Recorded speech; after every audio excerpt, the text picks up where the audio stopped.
Assalamualaikum warahmatullahi wabarakatuh. Sahabatku yang saya cintai dimanapun Anda berada, salam sehat bagi kita semua. Semoga kita tetap dalam lindungan Allah dengan senantiasa kita bersyukur atas nikmat yang diberikannya. Pasca membaiknya asam lambung yang aku derita, tentunya aku sangat berhati-hati dalam memilih makanan dan minuman yang aku konsumsi, supaya asam lambung aku tidak kambuh kembali. Makanan dan minuman apa saja yang menjadi pantangan untuk orang yang penderita asam lambung dan emah. Jadi di sini saya dapatkan dari berbagai macam sumber, terutama dokter yang aku kunjungi dan pengalaman saya pribadi. Yang pertama adalah makanan pedas. Bukan rahasia lagi bahwa makanan pedas ini menjadi pantangan orang yang terkena asam lambung dan emah. Walaupun kita memiliki tubuh yang sehat, tidak memiliki gangguan lambung, tatkala kita makan makanan pedas ya dalam porsi yang banyak, itu bisa mengakibatkan perut rasanya mules, diare, mencret, dan lain sebagainya. Apalagi kita yang memiliki gangguan lambung dan emah ini, sangat betul-betul Anda kontrol. Jangan sampai makanan pedas yang terlalu berlebihan, karena makanan pedas ini berasal dari cabai. Cabai ini sangat sulit dicerna oleh lambung kita, sehingga asam lambung itu sangat besar kemungkinan diproduksi secara berlebihan, sehingga itu dapat mengakibatkan melemahnya otot esofagus kita, katup kerongkongan bagian bawah, sehingga asam lambung naik ke kerongkongan dan dapat mengakibatkan gejala seperti nyeri, ulu hati, dada rasanya terbakar, panas, dan lain sebagainya. Sebab makanan pedas sangat tidak aman bagi penderita asam lambung dan emah. Karena ini pengalaman pribadi saya, awal saya terkena gangguan lambung dan emah ini, saya kira bahwa makanan pedas ini tidak menjadi pantangan orang yang terkena asam lambung dan emah, sehingga saya makan. Alhasil 2 menit kemudian saya merasakan dada saya rasanya panas dan terbakar. Oleh sebab itu, jika teman-teman tidak bisa berhenti total dari makanan pedas, silahkan kurangi. Ingat, kurangi, karena makanan pedas ini adalah pantangan orang yang terkena asam lambung dan emah. Yang kedua adalah makanan tinggi lemak.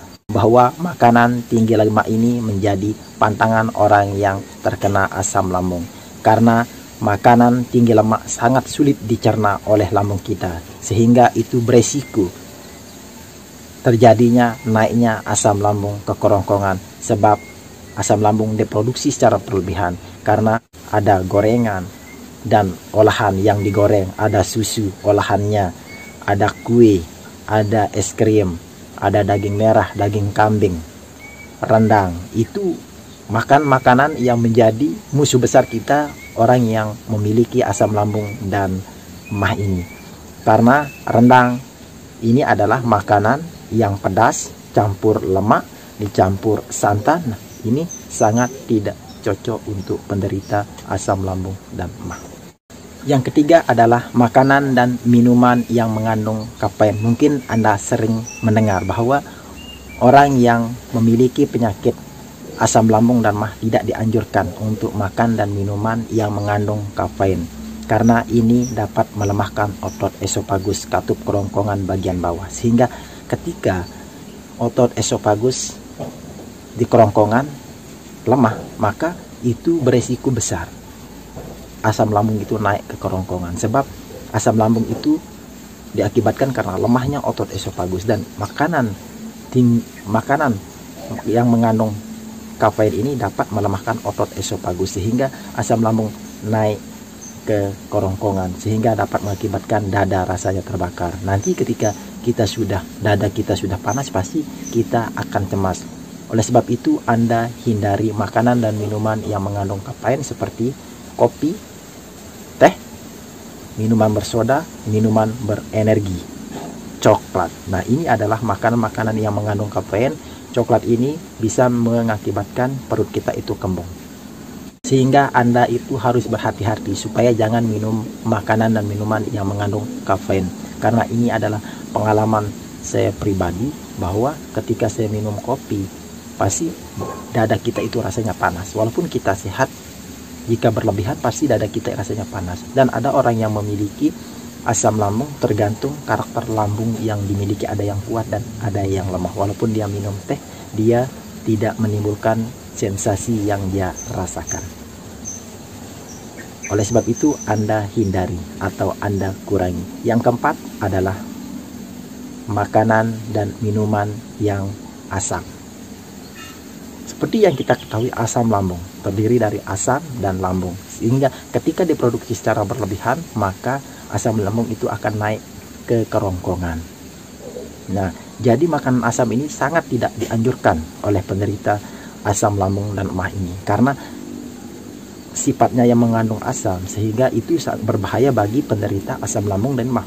Sama halnya seperti tomat, jeruk bali, asam jawa, mangga muda, dan semua makanan yang rasanya asam itu. Kadang ada makanan yang rasanya asam tapi baik untuk asam lambung, itu karena asam yang mengandung alkali. Tapi lain halnya ketika buah-buahan yang mengandung asam vitamin C yang tinggi, sehingga itu tidak baik dan dapat mengakibatkan mulut rasanya asam dan bisa mengakibatkan kita itu sering sendawa dan bisa mencret akibat dari buahan yang mengandung asam ini. Oleh sebab itu Anda itu harus hindari makanan dan minuman yang mengandung asam atau yang terlalu asam, karena tomat karena mengandung asam sitrat dan asam amalat yang sangat berbahaya bagi penderita asam lambung dan emah ini.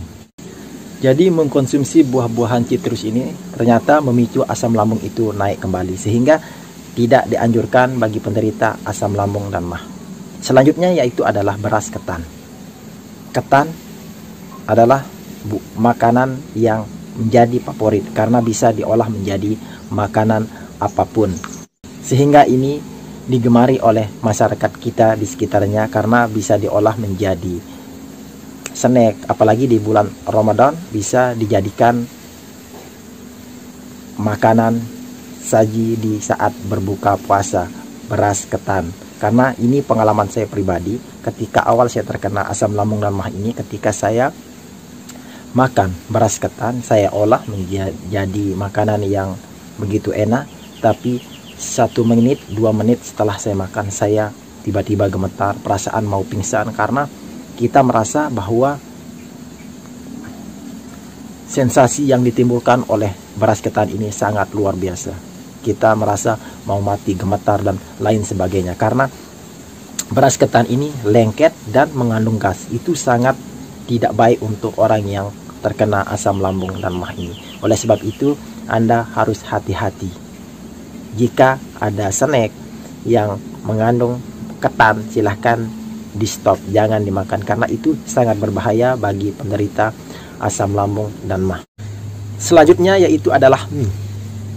Jadi mie ini adalah makanan yang tinggi karbohidrat, sehingga asam lambung itu lebih sulit mencerna mie. Apapun jenis mie, semua tidak baik untuk penderita asam lambung dan emah, karena kandungan yang terdiri dari mie adalah karbohidrat tinggi. Baik mie instan dan semua jenis olahan mie itu tidak baik untuk penderita asam lambung. Silahkan, jika Anda mau mencoba silahkan, tapi nanti pasti ada sensasi yang ditimbulkan. Tapi jika Anda betul-betul penasaran, silahkan dicoba, jangan terlalu banyak, silahkan, asalkan Anda sudah mengobati perasaan yang Anda inginkan. Lebih baik Anda hindari mie, karena ini tidak baik, sangat tidak baik, dan tidak dianjurkan bagi penderita asam lambung dan emah. Selanjutnya yang perlu Anda hindari itu adalah alkohol rokok ketika kita memiliki asam lambung dan emah ini, karena sangat tidak baik bagi penderita asam lambung dan emah. Walaupun kita memiliki tubuh yang sehat, jika kita terlalu sering minum minuman yang beralkohol dan mengerokok, maka itu tidak baik untuk kesehatan kita, karena dapat membuat lapisan kerongkongan kita itu teriritasi karena alkohol, karena itu sifatnya keras.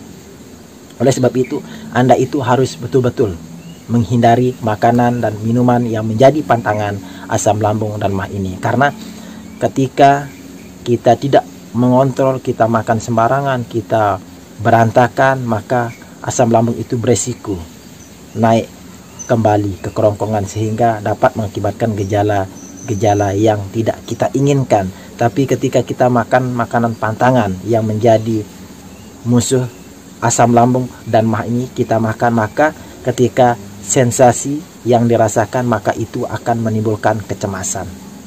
Karena GERD dan anxiety, GERD adalah bagaimana cara kita mengontrol pola makan kita, sedangkan anxiety ini bagaimana cara kita mengelola pikiran kita supaya kita tidak cemas dengan setiap sensasi yang kita rasakan. Ketika kita sudah menjaga pantangan pola makan kita, apa yang menjadi tantangan orang yang memiliki asam lambung dan MAH ini, setidaknya kita sudah mengurangi rasa cemas yang nantinya akan ditimbulkan oleh sensasi dari makanan-makanan yang menjadi pantangan asam lambung. Dan yang harus betul-betul dipantang yaitu adalah jangan Anda makan dengan porsi yang banyak, dan jangan Anda tidur setelah Anda makan. Usahakan 1 jam, minimal 1 jam baru Anda tidur setelah Anda makan. Semoga video kali ini bermanfaat dan bisa menginspirasi, dan silahkan share ke sosial media Anda supaya teman-teman kita yang lain bisa mendapat pencerahan terkait dengan pantangan makanan dan minuman yang menjadi pantangan asam lambung dan MAH. Lalu bagaimana makanan dan minuman yang harus dikonsumsi untuk penderita asam lambung dan MAH ini, supaya asam lambung dan MAH ini bisa disembuhkan dengan makanan yang kita konsumsi. Tunggu video selanjutnya. Terima kasih. Wassalamualaikum warahmatullahi wabarakatuh.